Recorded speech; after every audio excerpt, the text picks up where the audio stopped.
Assalamualaikum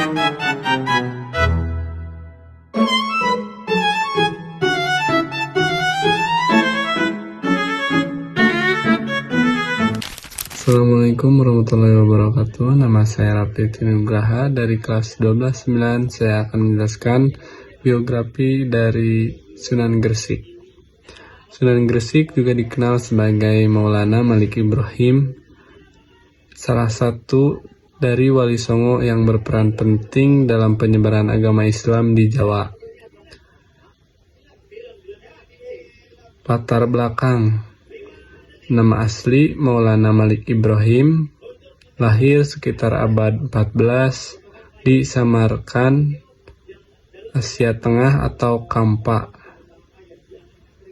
yang sekarang negara Vietnam. Orang tua Barakat Zainal Alam atau Jamaluddin Akbar Al-Husaini. Metode dakwah menggunakan pendekatan kultural dan adaptasi lokal, berdagang untuk berinteraksi dengan masyarakat, memberikan contoh perilaku sehari-hari yang baik, mendirikan pondok pesantren untuk pendidikan agama, melakukan pelayanan sosial dan pengobatan tradisional. Peninggalan: Masjid Pesucinan, masjid tertua di Jawa yang terletak di Gresik, Jawa Timur. Sumur Pesucinan, sumur yang diyakini memiliki air penyembuhan. Batu arsenik raksasa, batu besar yang terletak di Masjid Pesucinan. Wafat tahun 1419 Masehi atau 822 Hijriah. Dimakamkan di desa Gapuro Sukolilo, Gresik, Jawa Timur. Sekian biografi Sunan Gresik yang saya jelaskan. Wassalamualaikum warahmatullahi wabarakatuh. Assalamualaikum warahmatullahi wabarakatuh. Perkenalkan, nama saya Sylvia Agesti dari kelas 12-9 Mendua Ciamis. Di sini saya akan menjelaskan tentang biografi Sunan Ampel. Sunan Ampel adalah salah satu wali songo yang menyebarkan ajaran agama Islam di Pulau Jawa. Tak hanya dikenal sebagai pendakwah, beliau juga dikenal sebagai pembina pondok pesantren pertama di Jawa Timur. Sunan Ampel lahir pada tahun 1401 Masehi di Champa, yaitu sebuah kerajaan Islam di Kamboja dan saat ini merupakan bagian dari negara Vietnam. Sunan Ampel memiliki nama asli yaitu Sayyid Muhammad Ali Rahmatullah atau dikenal dengan sebutan Raden Rahmat.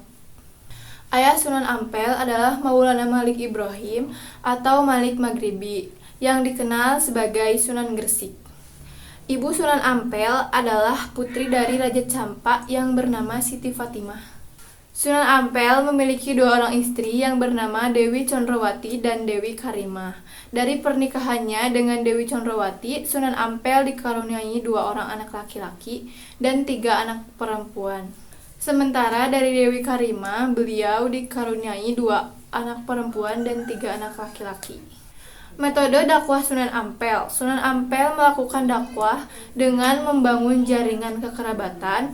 Beliau juga melakukan upaya akulturasi dan asimilasi dari aspek budaya pra-Islam dengan Islam agar lebih diterima masyarakat. Salah satu dakwahnya Sunan Ampel yang masih dikenal hingga kini adalah Falsafah Moh Limo, yang artinya tidak melakukan 5 hal tercela.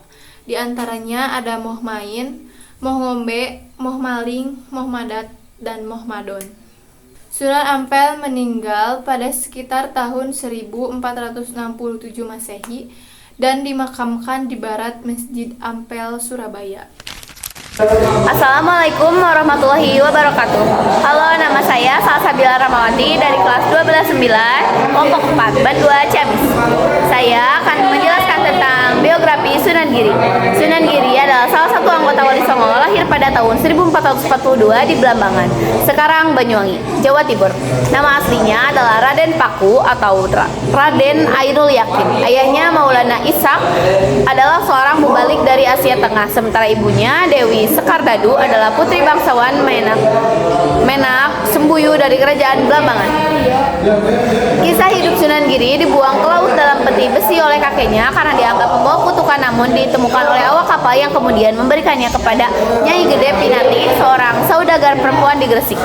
Ia kemudian dikenal sebagai Joko Samudra dan dibesarkan oleh Nyai Gede Pinati. Sunan Giri berguru kepada Sunan Ampel di Surabaya dan kemudian kepada ayahnya sendiri Maulana Ishak di Pasai. Dakwah dan peninggalannya, Sunan Giri mendirikan pesantren pertama di Gresik yang kemudian berkembang menjadi Kerajaan Giri Kedaton, pusat penyebaran Islam di Jawa. Ia menggunakan metode dakwah yang kreatif seperti menciptakan lagu-lagu anak dan permainan tradisional yang mengandung unsur-unsur Islam. Beberapa karya seni tradisional Jawa yang dianggap berhubungan dengan Sunan Giri adalah permainan jelungan, jor, gula ganti, lir-ilir, dan cublak-cublak suweng, serta gending asmaradana dan pucung. Makam dan warisannya, Sunan Giri wafat pada tahun 1506 Masehi dan dimakamkan di Dusun Giri, Gajah, Desa Giri, Kecamatan Kabomas, Gresik, Jawa Timur. Pengaruh pesantren Giri Kedaton terus berkembang hingga akhirnya ditumbangkan oleh Sultan Agung. Terima kasih. Wassalamualaikum warahmatullahi wabarakatuh. Assalamualaikum warahmatullahi wabarakatuh. Perkenalkan, nama saya Nindya Lydia Maula dari kelas 12-9. Di sini saya akan menjelaskan biografi tentang Sunan Bonang. Sunan Bonang atau Maulana Magdun Ibrahim adalah salah satu dari 9 wali Songo yang berperan penting dalam penyebaran agama Islam di Jawa. Sunan Bonang lahir sekitar 1465 Masehi dengan nama Raden Sunan Maulana Magdun Ibrahim. Ayahnya adalah Sunan Ampel, sedangkan ibunya bernama Dewi Chandrawati. Sunan Bonang dikenal sebagai ahli ilmu kalam dan ilmu tauhid. Beliau banyak belajar di Pasai. Kemudian, sekembalinya dari Pasai, beliau mendirikan pesantren di daerah Tuban. Santri yang belajar pada pesantren Sunan Bonang tersebut berasal dari penjuru daerah di tanah air. Dalam menjalankan kegiatan dakwahnya, Sunan Bonang mempunyai keunikan dengan cara mengubah nama-nama dewa dengan nama-nama malaikat, sebagaimana yang dikenal dalam Islam. Sunan Bonang meninggal pada tahun 1525 Masehi dan dimakamkan di Tuban, daerah pesisir utara Jawa yang menjadi basis perjuangan dakwahnya. Sekian penjelasan dari saya. Wassalamualaikum warahmatullahi wabarakatuh. Assalamualaikum warahmatullahi wabarakatuh. Saya Karisma Dianti Lestari, kelas 12 IPS 9, sekolah di Madrasah Negeri 2 Ciamis. Saya di sini akan menjelaskan tentang biografi Sunan Gunung Derajat. Sunan Gunung Derajat memiliki nama asli yaitu Raden Qasim. Disebut Sunan Derajat karena beliau berdakwah di daerah Derajat, Kecamatan Pacitan, Lamongan. Masyarakat juga menyebutnya sebagai Sunan Sedayu, Raden Syarifuddin, Maulana Hashim, dan Sunan Mayang Madu. Raden Qasim putra dari Sunan Ampel dari istri yang kedua yaitu Dewi Chandrawati. Raden Qasim memiliki 6 orang saudara seayah dan seibu, diantaranya yaitu Siti Syariat, Siti Mutmainah, Siti Sofia, dan Raden Maulana Magdum Ibrahim. Di samping itu juga Raden Qasim memiliki 2 orang saudara seayah lain ibu, diantaranya yaitu Dewi Murtasiah dan Dewi Murtasimah. Sunan Derajat juga memiliki istri yang bernama Dewi Sofia, anak dari Sunan Gunung Jati. Assalamualaikum warahmatullahi wabarakatuh. Halo teman-teman, pada kesempatan kali ini saya akan menceritakan biografi salah satu tokoh penyebar agama Islam di tanah Jawa, yaitu Sunan Kalijaga. Sunan Kalijaga memiliki nama asli Raden Said. Beliau lahir di Tuban pada abad ke-15, putra dari Tumenggung Wiladikta, seorang adipati di Tuban. Sejak kecil, Raden Said dikenal sangat peduli kepada rakyat miskin. Ia sering mengambil barang dari gudang ayahnya untuk membantu fakir miskin. Namun tindakannya dianggap sebagai pencurian, sehingga ia diusir dari istana. Dalam pengembaraannya, Raden Said bertemu dengan Sunan Bonang. Dari Sunan Bonang inilah beliau mendapat bimbingan agama, hingga akhirnya masuk dalam kelompok Wali Songo dan dikenal dengan nama Sunan Kalijaga. Sunan Kalijaga dikenal dengan metode dakwah yang sangat halus dan bijaksana. Beliau memanfaatkan budaya Jawa untuk menyebarkan Islam, seperti wayang kulit, tembang atau suluk, seni gamelan dan juga seni ukir. Bahkan beliau memperkenalkan busana baju takwa. Semua itu membuat ajaran Islam lebih mudah diterima masyarakat Jawa. Sunan Kalijaga berperan besar dalam penyebaran Islam di Jawa, khususnya di Demak dan sekitarnya. Beliau wafat sekitar tahun 1513 Masehi dan dimakamkan di Kadilangu, Demak, Jawa Tengah. Nilai yang bisa kita teladani dari Sunan Kalijaga adalah dakwah yang damai, menghargai budaya, kepedulian sosial, serta kecerdasan dalam menyampaikan pesan agama. Demikian penjelasan singkat tentang biografi Sunan Kalijaga. Semoga bermanfaat. Wassalamualaikum warahmatullahi wabarakatuh.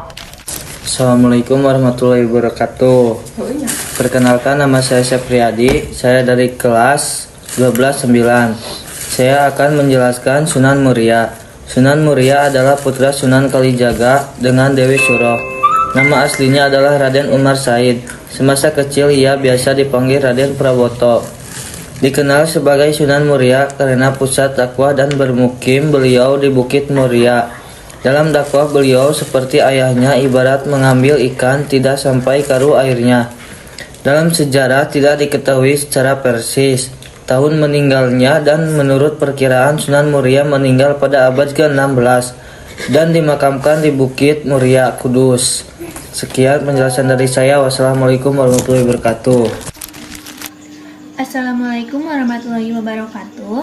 Perkenalkan, nama saya Al-Aisyah Mulani dari kelas 12-9. Di sini saya akan menjelaskan tentang Sunan Kudus. Sunan Kudus memiliki nama asli yaitu Syekh Ja'far Shodiq bin Syekh Sabil.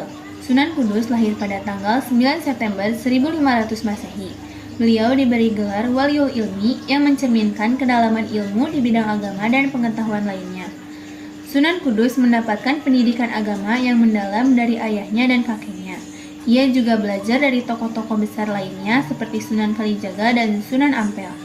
Sunan Kudus menyebarkan agama Islam dengan pendekatan bijak dan toleran, serta memanfaatkan simbol-simbol lokal.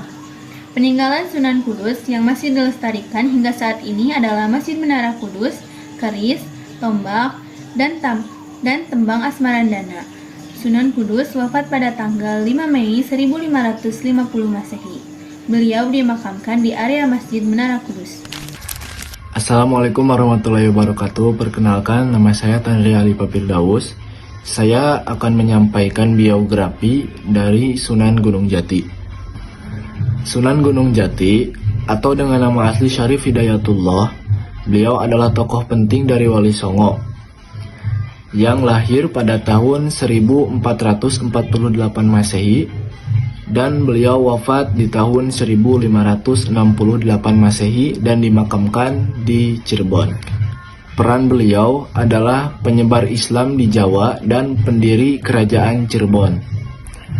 Beliau menyebarkan Islam melalui pendekatan sosial budaya dengan akulturasi tradisi lokal. Sekian penyampaian dari saya. Mohon maaf bila ada kesalahan. Assalamualaikum warahmatullahi wabarakatuh.